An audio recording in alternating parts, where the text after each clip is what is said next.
सूरज अभी नौकरी की तलाश में है।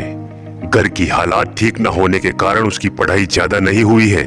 पहले वो किसी कपड़े की दुकान में काम किया करता था, लेकिन दुकान घाटे में होने के कारण मालिक ने उसे नौकरी से निकाल दिया।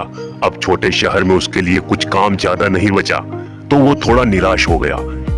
एक शाम घर वापस जाते वक्त उसे झाड़ियों में एक किताब दिखाई देती है। सूरज किताब को उठाकर देखता है। उसके कवर पर ही लिखा होता है, जो भी यह किताब खोलेगा, यह किताब चमत्कारी रूप से उसके जीवन को बदल देगी। सूरज को पहले तो यकीन नहीं होता है, लेकिन फिर भी वो उसे घर ले जाता है। घर पर ले जाकर वो किताब को खोलकर पढ़ना शुरू करता है।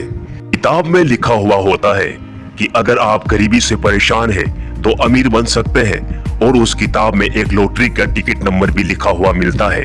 सूरज लॉटरी की टिकट लेने जाता है। थोड़ा ढूंढने के बाद उसे उस नंबर की टिकट भी मिल जाती है और उसकी 1 करोड़ की लॉटरी लग जाती है। लॉटरी लगने के बाद सूरज किताब में जैसा लिखा होता है, सूरज वैसा ही करता है। किताब उसे अब एक बस लेने को कहती है, सूरज वैसा ही करता है। धीरे धीरे किताब की मदद से 1 साल में सूरज की 5 बसें चलने लगती है। सूरज अब करोड़पति बन चुका होता है।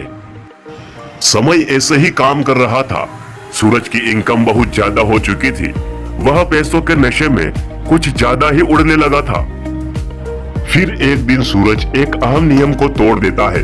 किताब की शर्त थी कि उसे रोज एक बार खोलकर पढ़ा जाए। सूरज पैसों के नशे में एक दिन किताब खोलना भूल जाता है, तो किताब की शर्त न मानने की वजह से किताब उसे दंड स्वरूप उसकी आधी दौलत दान करने को कहती है, वो भी 2 दिन के भीतर।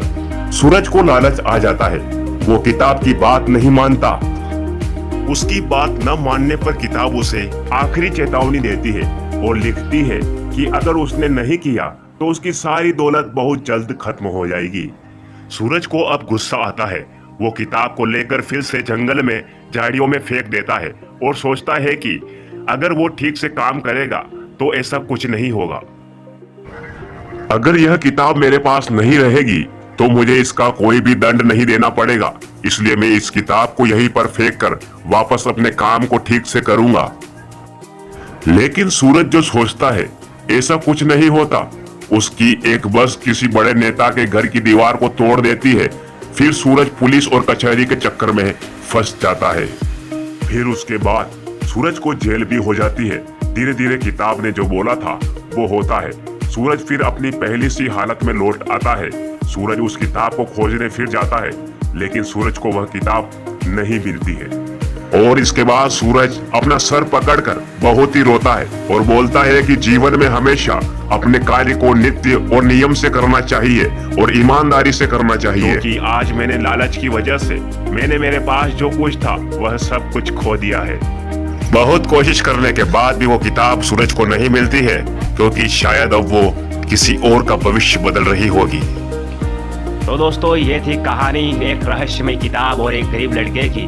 अगर आपको भी वीडियो अच्छी लगी हो तो वीडियो को लाइक करें और इसी तरीके की स्टोरी पाने के लिए हमारे चैनल स्टोरी वाला को सब्सक्राइब करें। Thanks for watching.